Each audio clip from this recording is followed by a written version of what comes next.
I'm calling out to our President, mag-resign ka na. Kasi kitang-kita naman simulat umupo itong ating President sa Pilipinas, every time nagtataasan na lang yung presyo. Aminin mo o hindi ka magaling na President, and we have the right to complain because you are employed by the people.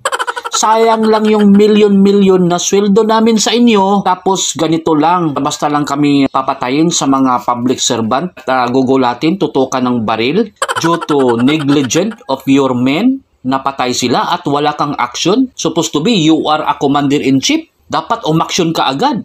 Ika Duterte, isang patayan lang sa mga inosente, action agad. Wala Aminin mo na hindi ka magaling na president at bumaba ka na, mag-resign ka na. Wala kang concern sa mga tao na pinapatay ngayon sa mga naglalabasan ng mga masasamang tao Pwede ka namang maging public servant, maging waterboy ka sa Senado. Mas okay yun. Hindi maging ganito, araw-araw nagtataasan na lang yung presyo. Our price are under the government regulation to prevent hunger and to avoid any rest to our people. At nandyan yan sa batas, kaya mag-resign ka na. Yung nangyari na pinatay na 2 bata, because of negligence of your men, wala kang ginawang action doon, kaya mag-resign ka na. Kawawa ang taong bayan sa inyo. Ikaw yung commander-in-chief. Responsibilities mo na protektahan yung taong bayan. Kawawa yung mga kababayan natin. Mag-resign ka na. Tapos umutang ka ng malaking pera sa World Bank. Pero naghihirap pa rin tayo hanggang ngayon at wala nagawang improvement sa bansa. Simulat umupo ka, walang improvement na nangyayari sa bansa at lalong dumadami yung mga masasama, yung mga magnanakaw, yung mga adik sa lansangan. Sobrang dumi na yung Pilipinas at nagmamahalan pa lahat, kaya mag-resign ka na. Wala kang nagawang maganda sa mga Pilipino.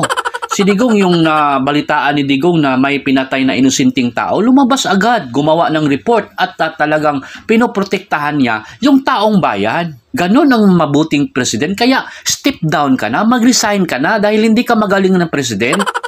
Sa mga naghihirap na mga kababayan natin ngayon, sobrang dami. Umabot pa yung bigas na 60 kilos na, mahigit. Panahon ni Panot, 50 kilos yung bigas. No?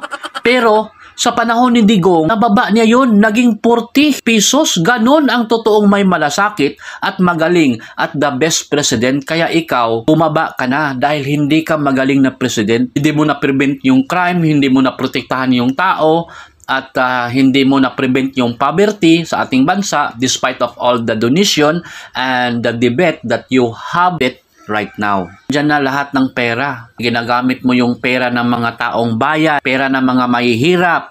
Milyon kada araw ang ginamit mo sa pagta-travel mo. Nakakuha ka ng mga pera doon, million of dollars. Pero ang tanong, lalo tayo naghihirap, hindi mo na ibigay yung standard cost of living, na which is, kung nagmamahalan man, pataasan mo yung sweldo natin ng ating mga Pilipino. Wala kang nagawang maganda sa bansa. Kaya step down ka na, mag-resign ka na. Yun ang panawagan ng taong bayan.